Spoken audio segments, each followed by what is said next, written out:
The legend says there was once a bad man who hated cats. He hated his neighbors too, and his job. And when it rained, he'd curse and smash things. He hated his bald head and his weak, ugly body. He probably hated himself the most, although he would never admit it. I think I see where this is going. One day, out of pure hatred for the whole world and everything that lives, he captured a family of cats and drowned them all in the river. That day, the sun turned black and all the birds went silent as the 6 kittens struggled for life. But trapped in a strong canvas bag, they never had a chance. They all died that day, all but one. The mother cat, in a desperate fight to set herself free, by pure luck clawed her way out of the bag and swam to the shore. She lost everything that day, her beautiful children and her proud husband. Her heart crashed into pieces as she watched their limp dead bodies stolen by the current. Running after them, she followed them for days, for as long as she could. Then, eventually, she lost sight of them. She stayed on the bank of the river for a while. The world stopped turning for her, her eyes empty and blind. And then, one day, she slowly slid down the bank and into the cold, dark water. She gave in to it. She let the river take her away too, cover her mouth, her ears, her eyes. But as the water filled her lungs and she started slipping into darkness, there was another strange feeling that burst in her mind like a ball of flames. Anger, rage even. Her last craving, before she drowned, was for revenge, for blood. And so she returned, reborn and changed, a cat widow, veiled in black, mistress of the cats. Her body of a young woman, but her eyes of a cat, and her face, white, rotten, face of a corpse. Those who saw it rarely lived to tell the tale. She would get her revenge on all cat killers and cat torturers. But there was someone she had to see first, someone special, someone she really hated the most.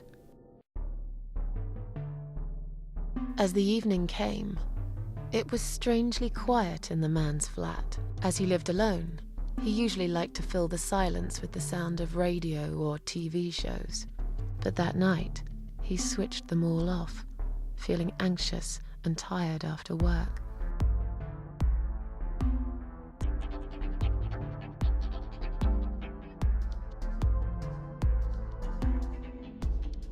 He tried to sleep, but couldn't.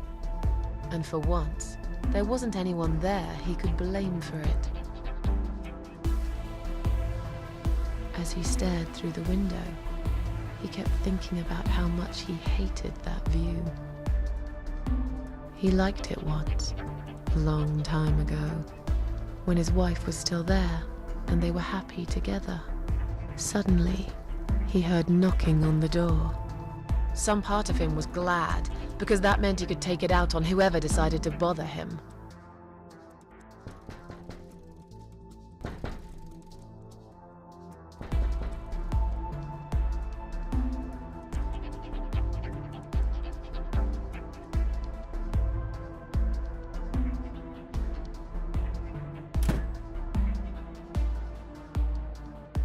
There was nobody there. He almost felt disappointed, but before he turned to walk away, he suddenly noticed something down the hall.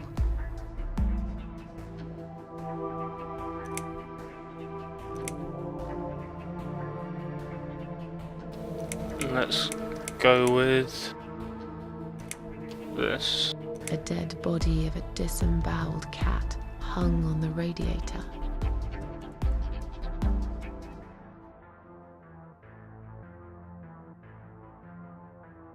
Are you kidding me? Where would we get a dead cat from?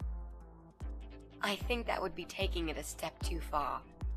I'm sure you'll agree.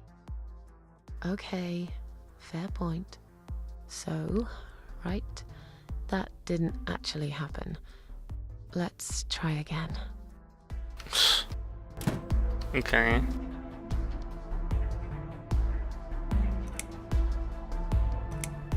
Okay, let's do this one. He noticed a shadow of a cloaked figure standing ahead.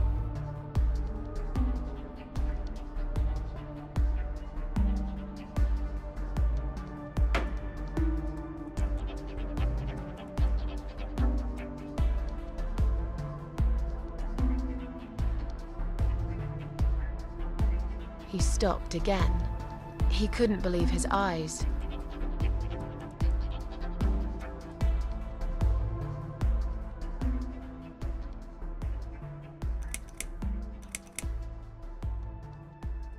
Someone wrote "Cat Killer" on his door.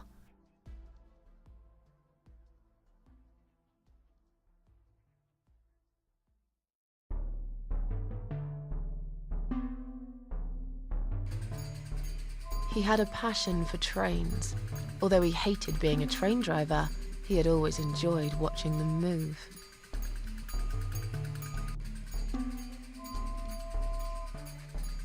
But now, his train model was moving all on its own. He was absolutely certain he'd left it switched off. And yet, there it was, running at crazy speed, remote control missing. Something was seriously wrong, and that something had entered his home now too.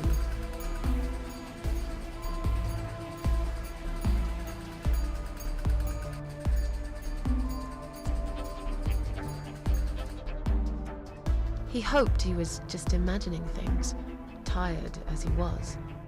But there was another surprise waiting for him in his bedroom. "Cat Widow is here," was written all over the wall.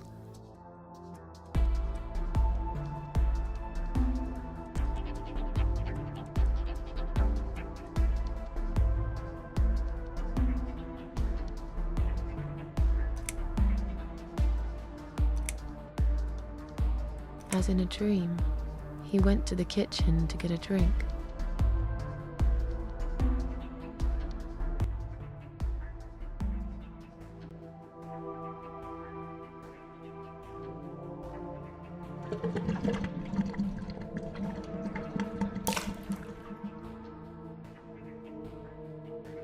There was no water. He knew there were valves in the basement that turned it off, but no one's been down there for years. He felt sick. None of this made any sense. And yet, deep down, he knew what he did to the cats was wrong. There was a part of him that almost wanted to be punished. The part he tried so hard to hide. He thought he'd heard something in the corridor. Was there someone there with him?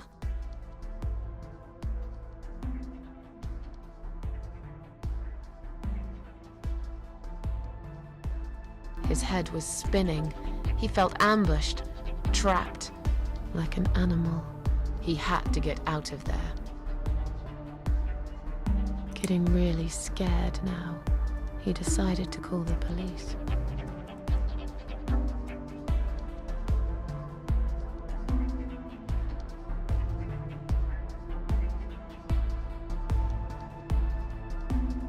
His phone was of no use. The SIM card had been removed, and that wasn't even the worst part. There was a photo of a black cat set as screensaver. He remembered this cat. He'd watched that strange pest control man put it in a cage and into his van. He'd looked at it through the window for a while, then pulled the curtains and went to bed.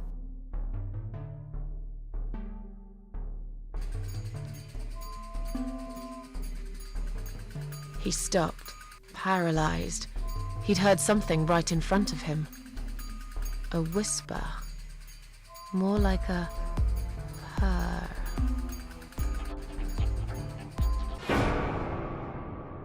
She was there, in the dark corner of his living room, waiting. Black veil covering that pale, dead face, and yet he could almost feel Cat Widow's eyes piercing through him.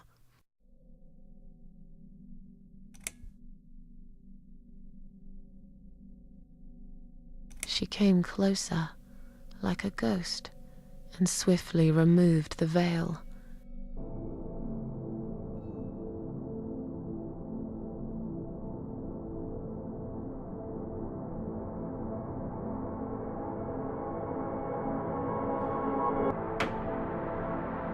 She came back for him, to take him to the river, to make him pay for what he'd done. As he looked into her eyes, he could feel the world spinning around him, his knees go weak, his pants suddenly wet around his crotch. As much as he hated life, he didn't want to die either. Inside, he was just a big, stinking coward.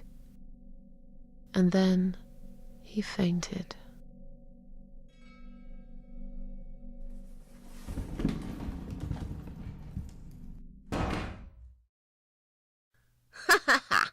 Did you see his face? I knew he'd fall for this. Yeah, we scared the living shit out of him. Now that's teamwork. Are you sure he won't know it was you, though? Oh, he probably will, once he's had time to think about what happened. But he's too proud to ever admit he's been beaten by a woman. I know him just about enough to know that. Let's hope so. I don't want you to get in trouble because of me. No.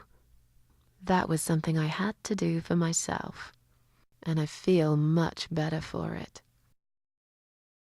The only problem now is that we still haven't found Eye of Adam, because it definitely isn't Brian. I've searched through his laptop and all I found was a load of porn. Let's cross him off the list. That's the whole building. Well, that means we've checked everyone. We've hit a brick wall. Perhaps I was wrong. Maybe he doesn't live here at all. I think we need to sleep on it, and we might get some more ideas in the morning. Shall we head back home? Yeah, I do feel tired. You're right, we need some sleep. Really wish there was an elevator in this building. So do I. What's that? A note? What does it say, Mrs. A? You will not believe it. Meet me at midnight, both of you. I will wait. Flat 5. Door will be open. Do not fear. Eye of Adam.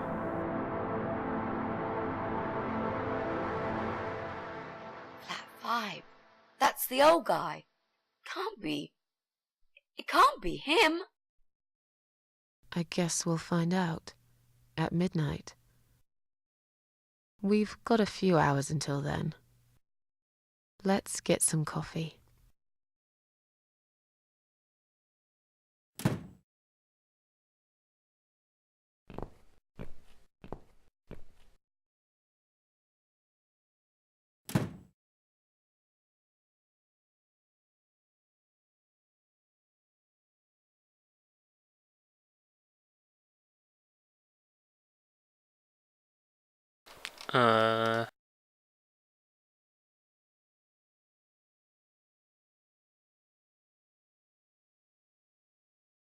It's very quiet.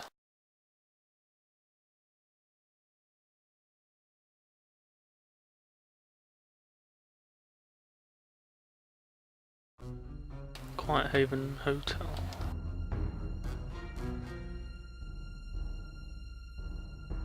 Whoa, whoa, what? It's just you and me, my love. No one will find us here.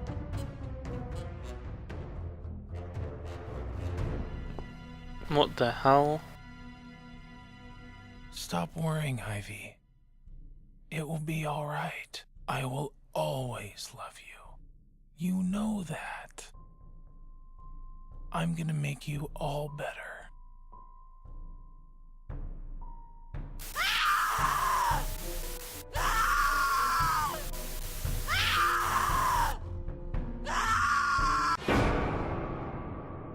Oh dear God.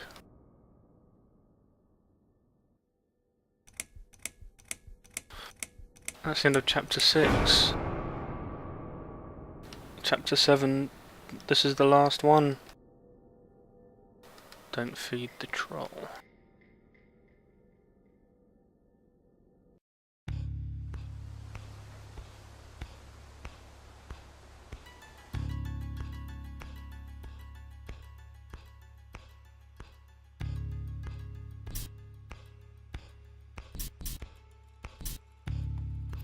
What on earth?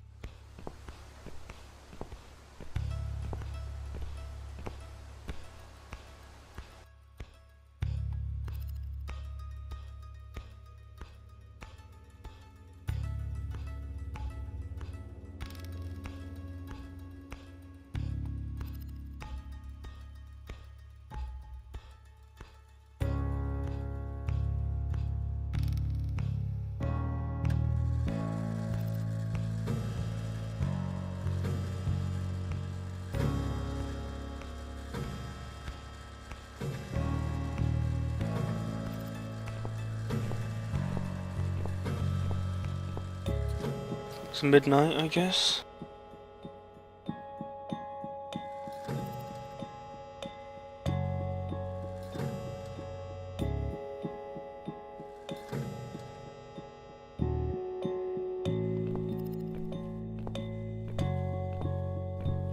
Oh, okay.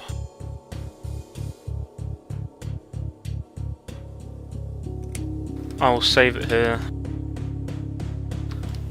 And I'll come back for the finale, final chapter, in a bit.